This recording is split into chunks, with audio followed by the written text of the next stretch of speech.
44 points and an Indiana record. Let's talk Hoosier hoops.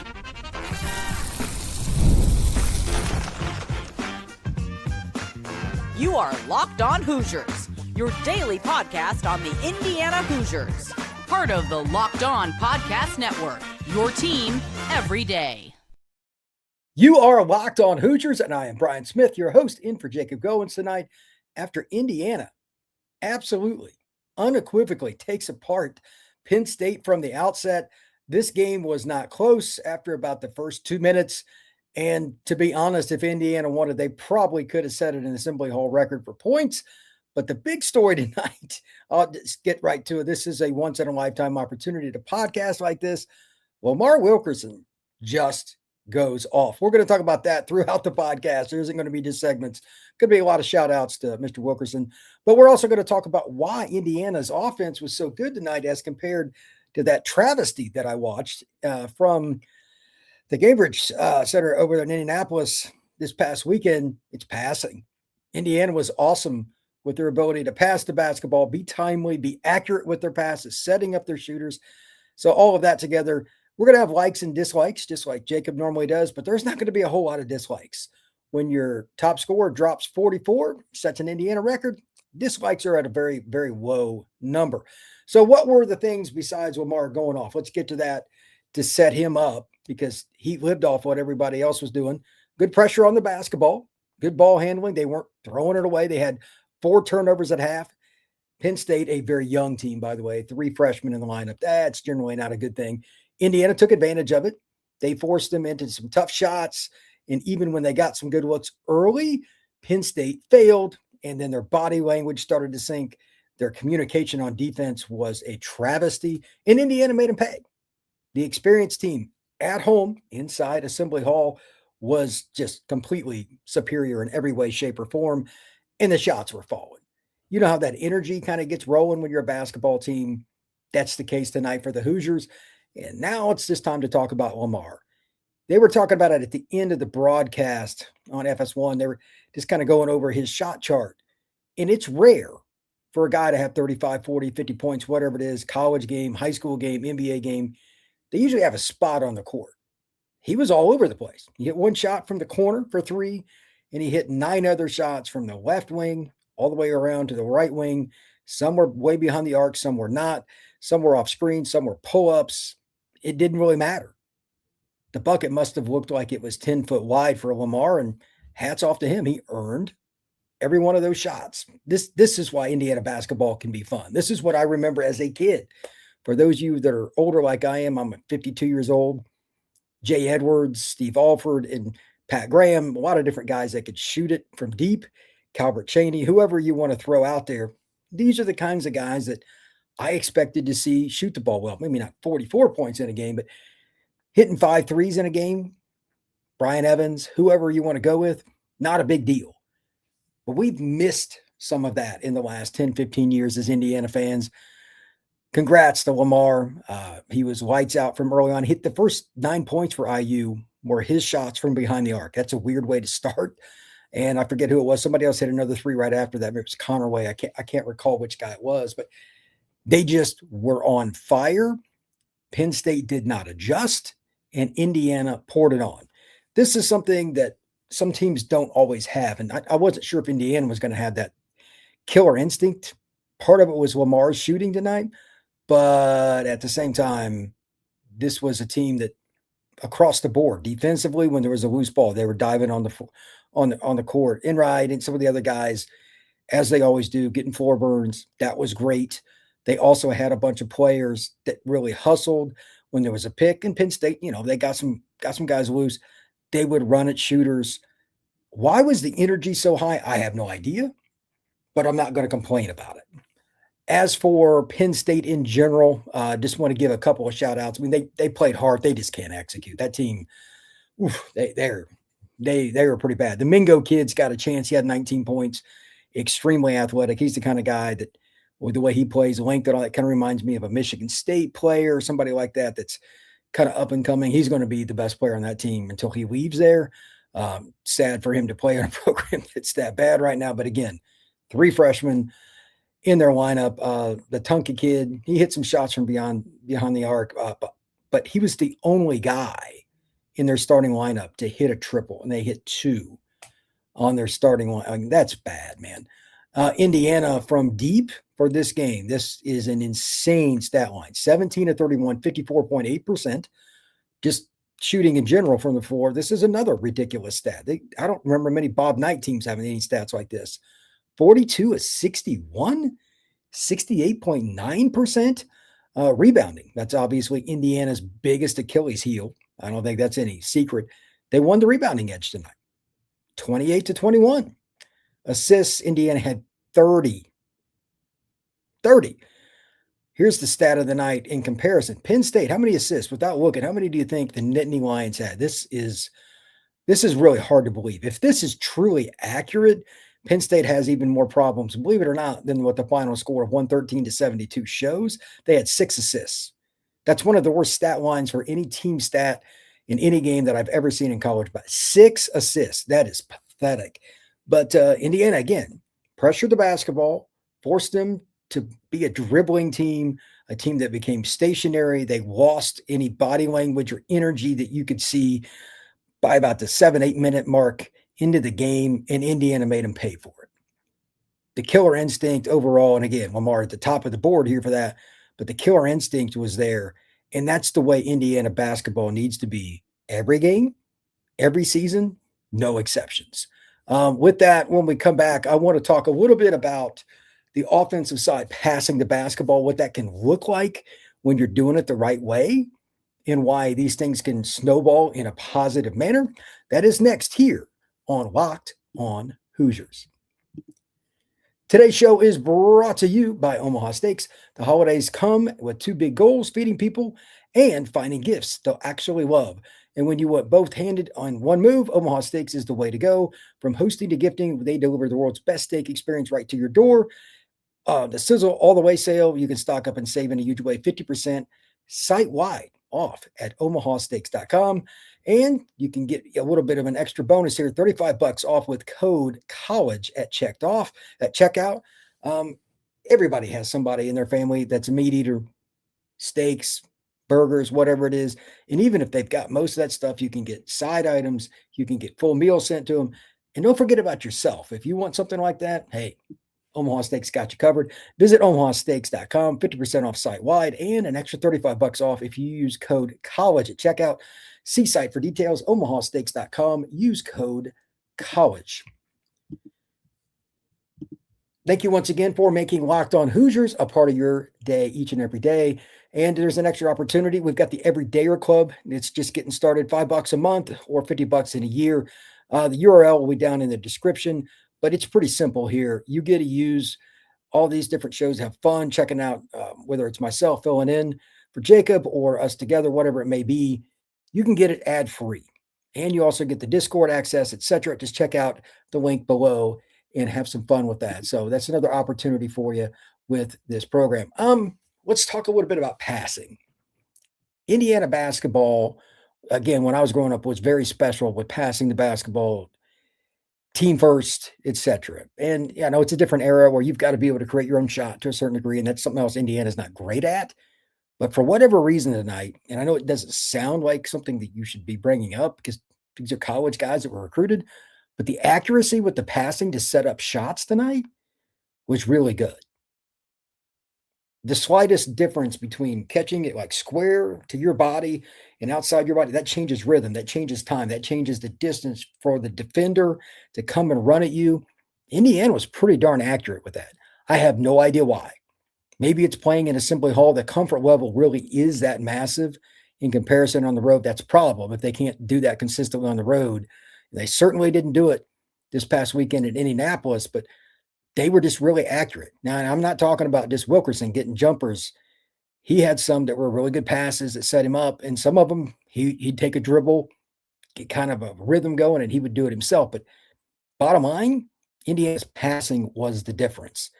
And once you get a young team like Penn State down, and they buried them early, again, cannot stress this enough. Body language, if you watched like an and one play or Indiana hit a shot, you would see the camera kind of zoom in And you could just see the Penn State players it was just like they had 1,000 pounds of weight on each of their players back. They didn't handle it well.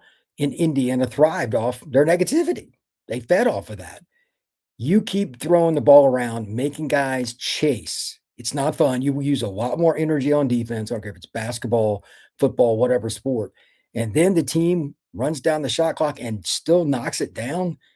That is really, really hard to handle. Penn State didn't do a very good job with it. They didn't rebound mentally or physically from it. And Indiana thrived. As long as Indiana continues on that path, I think this is a team that's borderline an NCAA tournament team. If you shoot like you did tonight, you're a top 2 seed. But I highly doubt Indiana plays the game this well again the regular season. But you've got a chance to make the tournament and be somebody that nobody wants to play. Your passing, your ability to be team first, and then let's just be honest, if a guy gets hot, hey, beat him to basketball. Guys gave up some shots that weren't bad shots if they would have taken them, but they were looking for that Wilkerson guy. That's the ultimate team basketball that I grew up with. And I'd imagine that most of you really, really like. If you see Indiana basketball like they were against Louisville, the dribbling around the top, everybody standing and looking like 2 totally different teams. I know it's the same players, but it might as well have been aliens in Indiana uniforms, especially that first 10 minutes of that game against Louisville. It was just horrible to watch. I have no idea why it was so different. The movement was better, dribbling better, passing better, shooting better, everything. This is what it's supposed to look like. One last thing here, and I'm going to keep this one kind of short, and I'm going to get into the comments. Dislikes and dislikes. Passing was top of the board. The shooting obviously was elite. The rebounding was good. But I want to reiterate my favorite by far is when you get a team down at the Big Ten level, 10, 15 points is nothing at the Big Ten level. Nothing. Even against a young team like Penn State, again, 3 freshmen, you have to absolutely step on their throat. No exceptions. Indiana did that tonight. If you do not, teams will come back. Indiana's done that in the past. Teams have done it to Indiana. Indiana had a couple of games in the last few years. They're up 15, 18 points and lost. You have to step on somebody's throat. The Hoosiers did that tonight. The only dislikes, really, just they missed a few free throws. There were a couple stupid passes here and there, but there was no category that I was like, yeah, that was bad. They need to be better at maybe blocking shots, but they don't have the players for that. There's nothing based on the roster they had tonight that I could really say this was a problem. Penn State drove the ball a little bit. Again, they've got the young freshman that's a good player. He got into the lane several times, but that's just a good basketball player. The Mingo kid, he's going to be a problem in the Big Ten. By the end of this year, I don't think anybody's going to want to guard him very much. Outside of that, what is there to be disappointed about?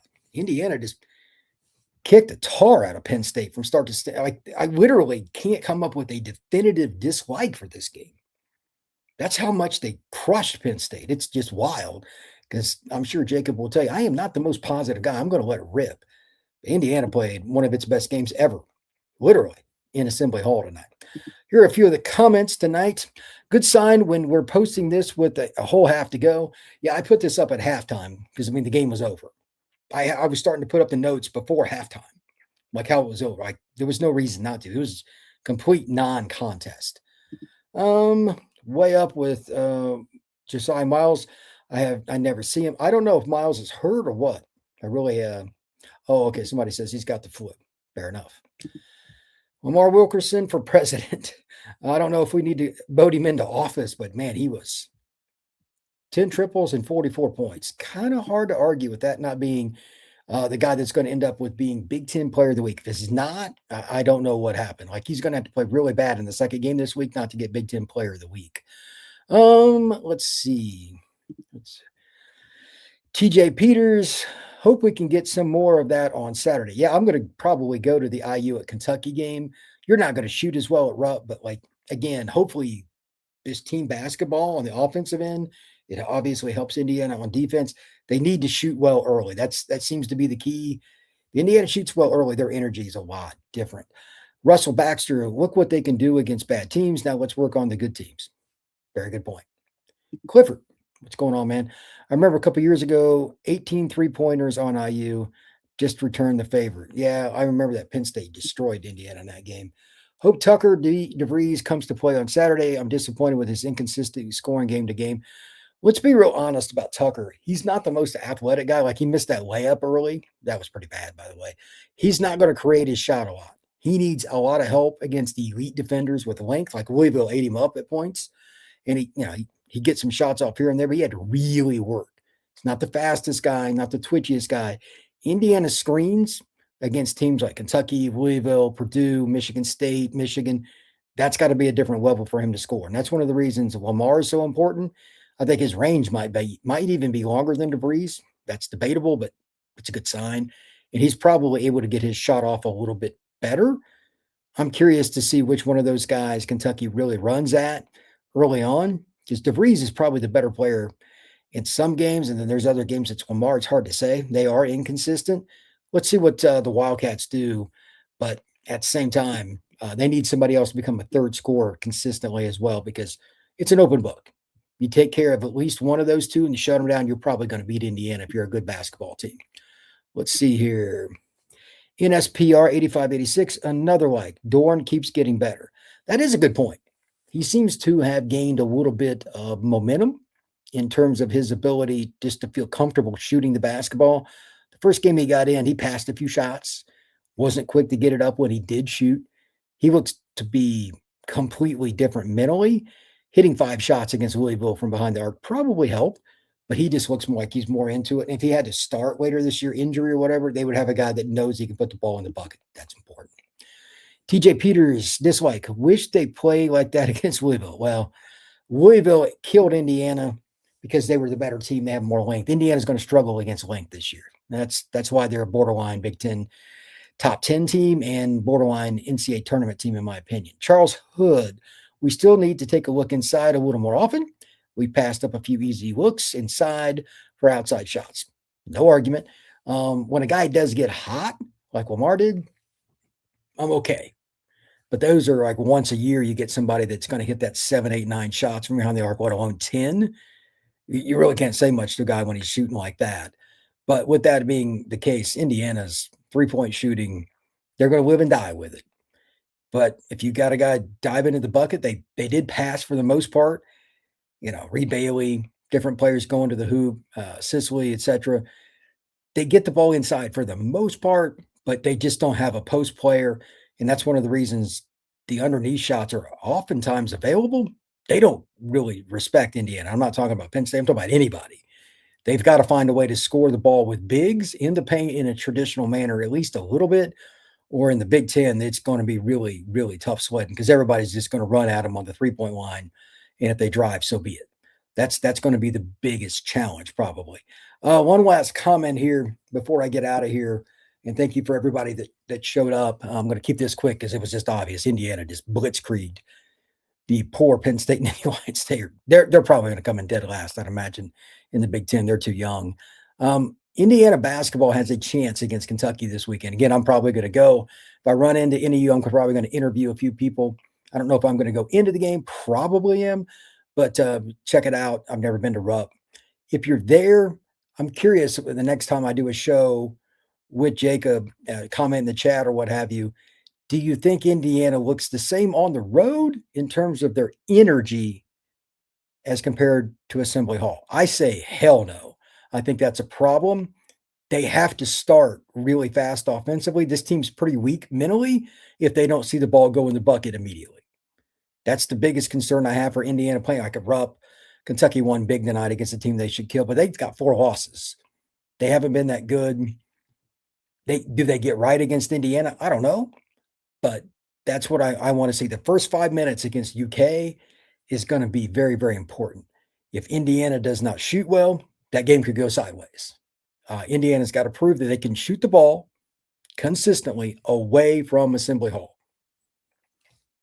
I mean, obviously they have shooters. They just had a guy drop 10 triples in a game. But at the same time, it's not the same to do that against all the length, all the speed, and all the depth that Kentucky has. They've got more talent than Indiana. It's not that close. Can you run your offense, not be stagnant, and hit shots from the outset against UK? So that's something to think about, and that's where I'm going to leave it. Thank you once again for making Locked On Hoosiers, a part of your day. This post-game show was probably the most fun one I'm ever going to do in my life. Indiana absolutely obliterates Penn State in a game that, even though it was 40-some points, it could have been 70 if they'd have really went after it that way. Indiana gets rolling again, and hopefully that continues in Rupp Arena. We will see you all again very soon on Locked On Hoosiers.